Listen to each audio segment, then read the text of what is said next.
करोति वाचालं पंगुं लंघयते गिरिं यत्कृपातमहं वन्दे परमानन्दसागरम्। ॐ सहनाववतु सहनौ भुनक्तु सह वीर्यं करवावहै तेजस्विनावधीतमस्तु मा विद्विषावहै। ॐ शान्ति शान्ति शान्तिः। గురువు గారి పాదాలకు నమస్కారం చేద్దాము. భగవంతుడు జగద్గురు కృష్ణుని పాదాలకు నమస్కారం చేద్దామండి. 7వ ధ్యానవ శ్లోకం ఈరోజు.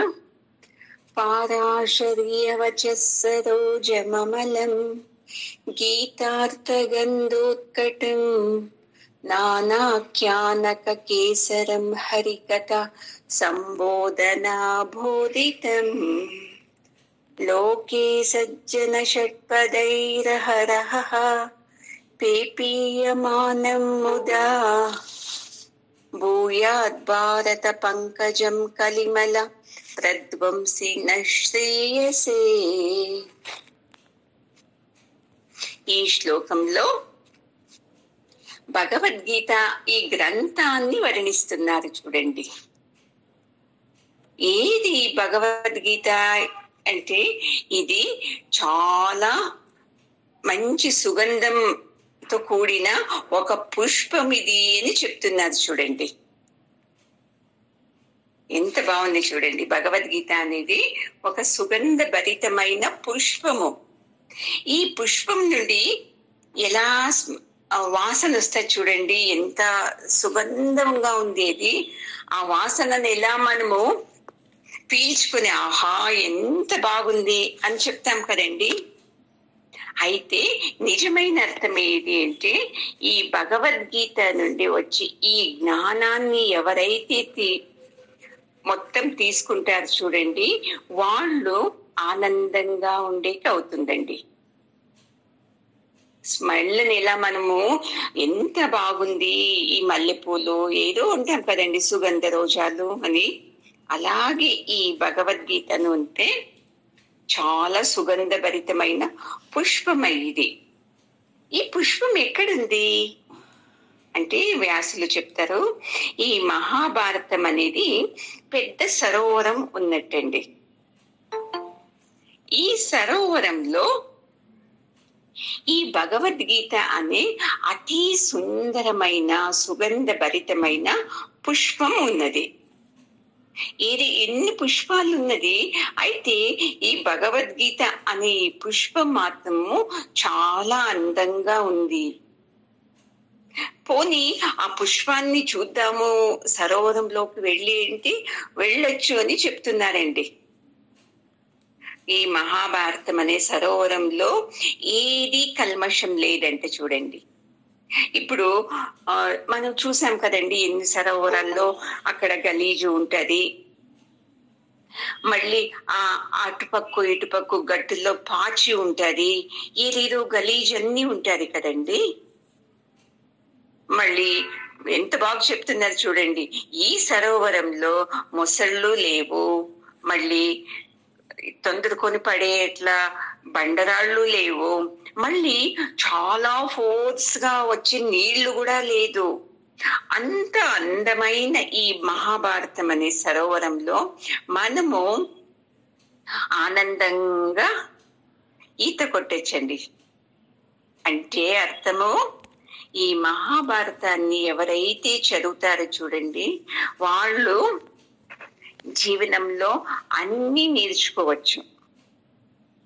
అందులో ఉన్న ఈ భగవద్గీత అనే సరోవరాన్ని ఇంకా ఎవరైతే చదువుతారో, దాన్ని కంఠస్థీకరణ చేస్తారో, దాని అర్థము వినిపించుకుంటారో, వాళ్ళందరూ ఆనందంగా ఉండేకి సాధ్యమవుతుంది అని చెప్తారు. ఎందుకు ఈ గ్రంథంలో వ్యాసుల గురించి చెప్పారంటే, వాళ్ళ నుండినే కదండి ఈ భగవద్గీత రచితమైంది. అందుకే వ్యాసుల గురించి ఎక్కువ చెప్తా ఉండరు.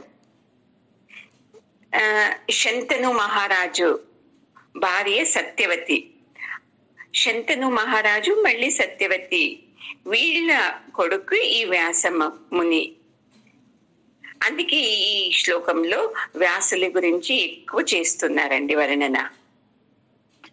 ఈ భగవద్గీత అనే సుగంధభరితమైన వాసనతో కూడిన ఈ పుష్పాన్ని ఎవరైతే ఆఘ్రాణిస్తారో, ఏమి స్మెల్ చూస్తే మంచిదైపోతుందా మనకి? అది కాదు. ఈ భగవద్గీతని ఎవరైతే జ్ఞానంతో వింటారో అది అర్థం. అలా చేసుకోవాలండి. ఊరికే ఈ చెవులు వింటాం, ఆ చెవులు వదిలేయటం కాదు. మొత్తము ఏది చెప్పారు గురువు గారు, ఏది శ్లోకం అర్థం, ఏది శ్లోకం లోపలి అర్థం ఏది అని ఎవరైతే తెలుసుకుని ఆ జ్ఞానాన్ని తీసుకుంటారో వాళ్ళు అంతే ఆనందంగా ఎప్పుడు ఉండొచ్చు అని చెప్తున్నారండి. మళ్ళీ ఏం చెప్తున్నారు తెలుసా? ఈ మహాభారతం అనే సరోవరంలో ఈ భగవద్గీత అనే పుష్పం ఒకటే కాదు ఉండేది. విష్ణు సహస్రనామం అనే పుష్పము ఉంది, ఉద్ధవ గీతే అనే పుష్పము ఉంది. ఇవంతా అక్కడక్కడ బాగా అందంగా విరబూసినటువంటి పుష్పాలు. అయితే ఈ భగవద్గీత అనే పుష్పం మాత్రము చాలా విశేషంతో కూడుకున్న పుష్పం అండి. చూడండి ఎంత బాగా వర్ణిస్తున్నారు. ఈ మొత్తము ఈ మహాభారతంలో 18 పర్వాలు ఉన్నవండి. శ్లోకాలు 1,00,000 శ్లోకాలు ఉంది. అందులో నళ దమయంతి, మార్కండేయ, హరిశ్చంద్ర, సతీ సావిత్రి, ఇలా చాలా ఉపకథలంతా ఉందండి. అందుకే ఈ స్తోత్రాలు, కథలు, దీంట్లో ఈ పుష్పము వికసించింది. భగవద్గీతలను చూడండి, మధ్య మధ్యలో చిన్న చిన్న గురువు గారు కథలు చెప్తారు, స్తోత్రాలు చెప్తారు. ఎవరైతే సజ్జనులు అంటే ఆధ్యాత్మంలో మనసు ఉండేవాళ్ళు, భగవంతుడిని తెలుసుకోవాలి అనుకునే సజ్జనులు ప్రతిరోజు ఈ పఠనం చేశారో విన్నారో అంటే చాలా పవిత్రం అంటే చూడండి.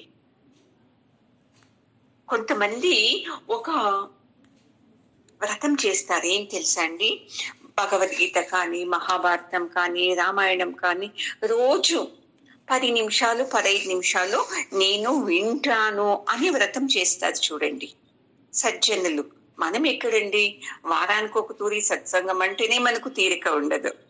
ఇంకా రోజు 10 నిమిషాలు 15 నిమిషాలు 20 నిమిషాలు దీనికి కేటాయించామంటే ఆ వాళ్ళ జీవితము ధన్యమండి. చూడండి, అంటే చదివితే కాదు, చదివి ఆ జ్ఞానాన్ని అర్థం చేసుకొని అలాగే మనము నడుచుకుంటే అది మన జీవితం ధన్యమండి.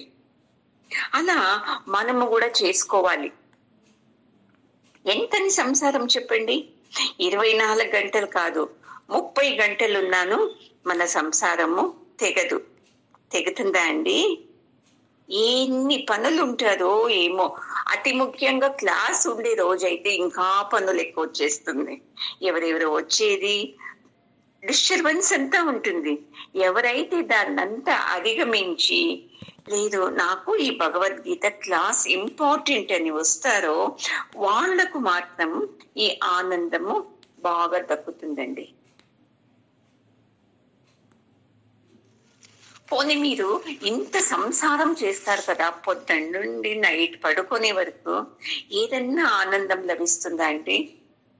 అబ్బా ఈ రోజు అన్ని సంపూర్ణం చేశాను అని ఏమన్నా అనిపిస్తారా మీకు? కాదు కదండి. సామాన్యంగా మీరు ఇప్పుడే కాదు, మనము జన్మ జన్మల నుండి ఎన్ని జన్మలో లెక్కలేదండి ఇదే సంసారం చేస్తూనే ఉన్నాం. కానీ భగవంతుని తెలుసుకోవాలి అని మాత్రం రామండి. కోపం వస్తుంది కదా మనకు, ఏందబ్బా ఇలా చెప్పేస్తున్నారు అని. సత్యమైన మాట కదండి. వారానికి 1 గంట సేపు నేను ఇచ్చేకి నాకు కాదు. ఇంకా ఈ సజ్జనులు రోజు 10 నిమిషాలు, 20 నిమిషాలు, అరగంట ఎలా వీళ్ళు పారాయణం చేస్తారు, ఎలా సత్సంగం వింటారు అని అనిపిస్తుంది కదా. అయితే వాళ్ళు సంసారంలోనే ఉంటూ ఈ వ్రతం చేస్తారు చూడండి.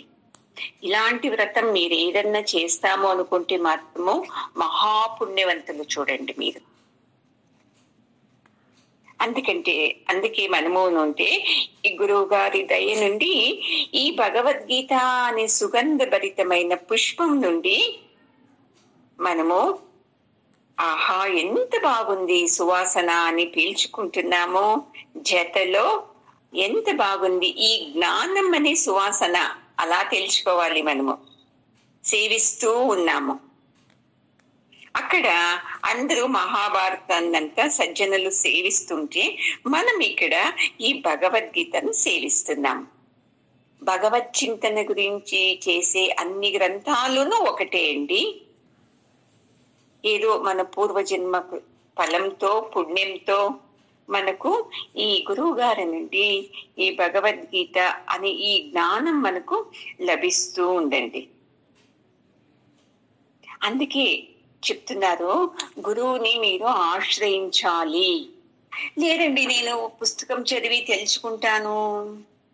తెలుసుకోవచ్చు, వాక్యార్థం అర్థమవుతుంది, గూఢార్థం అర్థం అవ్వడానికి సాధ్యమే కాదండి.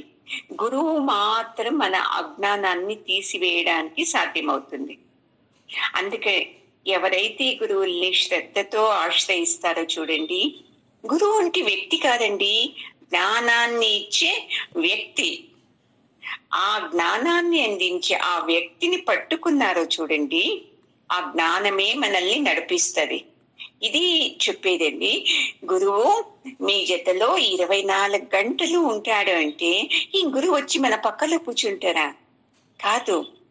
ఈ జ్ఞానము, గురువు నుండి వచ్చిన జ్ఞానము మనలో 24 గంటలు ఉంటే మనము దుఃఖించడానికి సాధ్యమే లేదండి.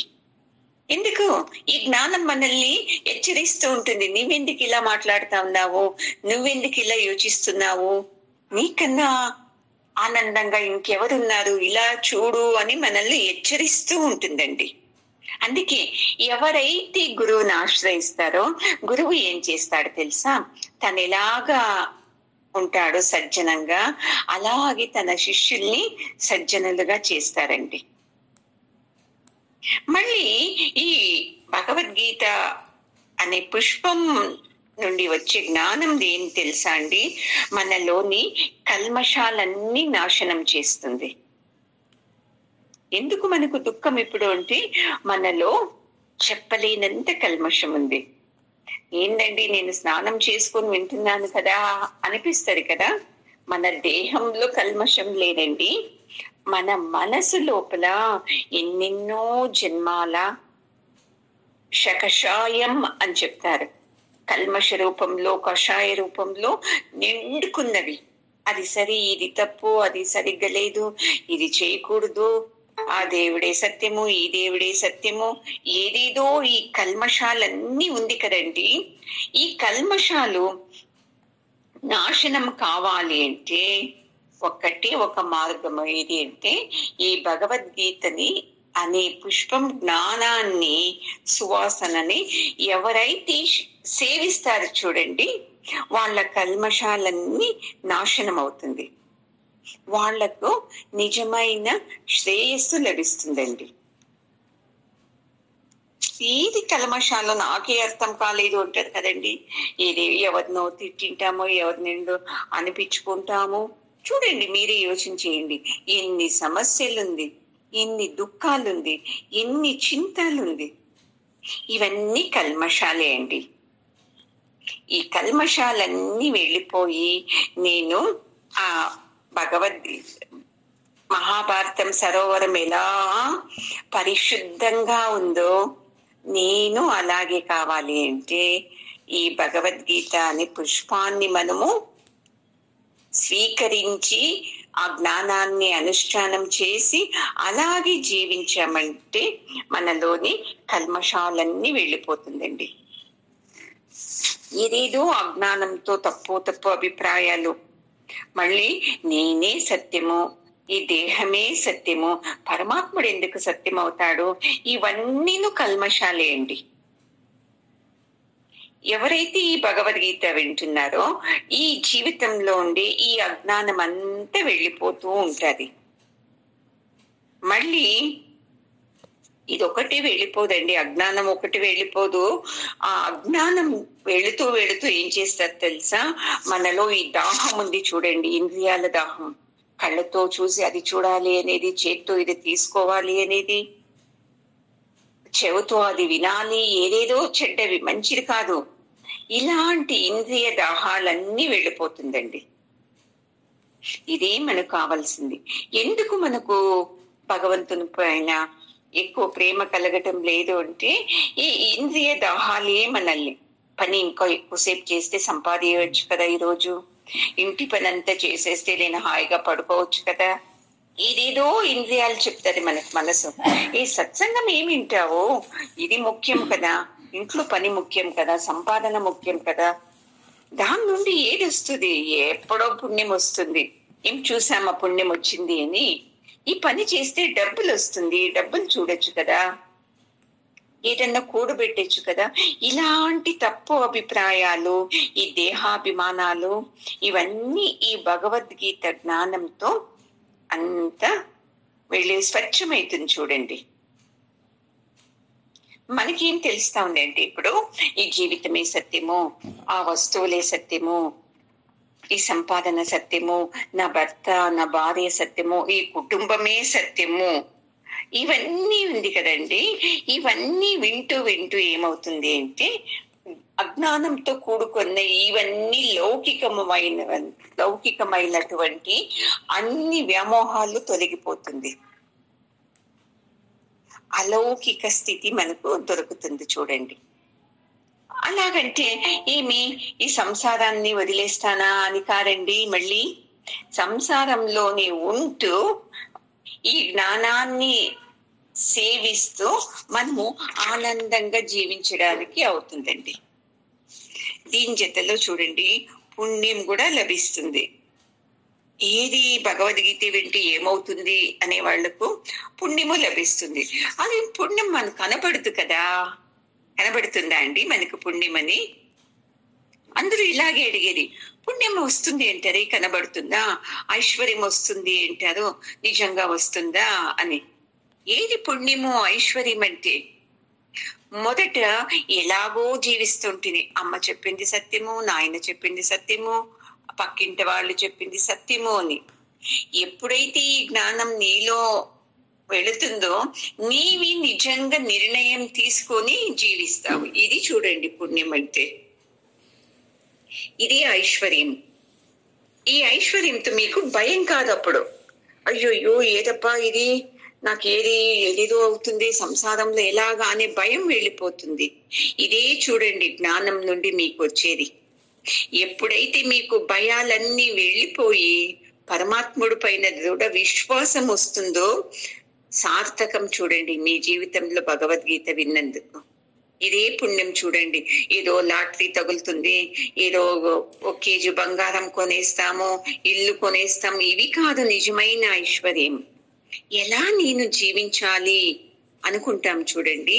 ఈ ఐశ్వర్యం మనకు ఈ భగవద్గీత అనే పుష్పాన్ని, ఆ పుష్పం నుండి వచ్చే వాసన లాంటి ఈ జ్ఞానాన్ని ఎవరైతే తీసుకుంటారో వాళ్ళు మాత్రం ఇలా ఆనందంగా ఉండేకు సాధ్యమవుతుందండి. మనం అనుకుంటాము భగవంతుడు పాండవుల్ని ఎంత బాగా రక్షించాడు, కాపాడాడు అని. ప్రతి క్షణము పరమాత్ముడు తన బిడ్డల అందరినీ కాపాడుతూనే ఉంటాడండి. మనకు అది అర్థం కాదు. ఎప్పుడైతే ఈ భగవద్గీతని సేవిస్తారో వాళ్లకు మాత్రం తెలుస్తుంది పరమాత్ముడు నన్ను తన హృదయంలో పెట్టుకొని ఇన్ని సమస్యల మధ్యను నన్ను ఆనందంగా ఉంచుతున్నాడు అంటే నాది పూర్వజన్మ పుణ్యం ఇది అని మీకు అర్థమవుతుందండి. ఎవరికైతే ఈ భగవద్గీత అర్థం కాలేదో వాళ్లకు ఎక్కువ సమస్యలు కనబడుతుంది. ఈ సమస్య ఉంది, ఆ సమస్య ఉంది, ఎలా ఎలా ఎలా ఎలా ఎలా అని. అన్ని సమస్యల మధ్యలోనూ మనం ఎలాగ ఆనందంగా ఉండేది అని తెలిపేది ఈ భగవద్గీత అండి. అలాంటి భగవద్గీత అనే పుష్పాన్ని మనము నాతోనే ఉంచుకోవాలి అని ఎవరైతే దిగుతారో ఈ మహాభారతం అనే సరోవరంలోకి, వాళ్ళు మాత్రం ఆనందంగా ఉంటారు. చూడండి, కొలనులో ఎంత బాగా స్నానం చేస్తాం కదండి, అయినాను పెద్దవాళ్ళు హెచ్చరిస్తూ ఉంటారు, ఏ హుషారు, అక్కడ బండ ఉంటది, ఇక్కడ అది ఉంటది అని. అయితే ఈ మహాభారతం అనే కొలనులో ఏది లేదు చూడండి, అంత శుద్ధంగా ఉంది. మీరు నిర్భయంగా ఈ భగవద్గీత అనే పుష్పాన్ని మీ స్వంతం చేసుకోవచ్చు అని చెప్తున్నారు చూడండి వ్యాసులు. మన అజ్ఞానం ఎప్పుడైతే వెళుతుందో అప్పుడు తెలుస్తుంది, ఏ పరమాత్ముడు నన్ను తన హృదయంలో పెట్టుకున్నాడు, చూడు ఈ సమస్య ఇలా వచ్చింది, ఇలా కాపాడుతున్నాడు, ఈ సమస్య ఇలా వచ్చింది, నేను ఏడవకుండా జ్ఞానంతో నిలబడేలాగా చేస్తున్నాడు అని మీకు అనుభవంలోకి వచ్చింది అంటే ఈ భగవద్గీత మీలో వెళుతూ ఉంది అని అర్థము. లేదండి ఇన్ని రోజులైంది వింటున్నాను, ఏది ఒక నిమిషం అండి. ఓం పూర్ణమదః పూర్ణమిదం పూర్ణాత్ పూర్ణముదచ్యతే పూర్ణస్య పూర్ణమాదాయ పూర్ణమేవావశిష్యతే. ఓం శాంతి శాంతి శాంతి. హరి ఓం. శ్రీ గురుభ్యో నమః. హరి ఓం. గురువు గారి పాదాలకు నమస్కారం చేద్దామండి. భగవంతు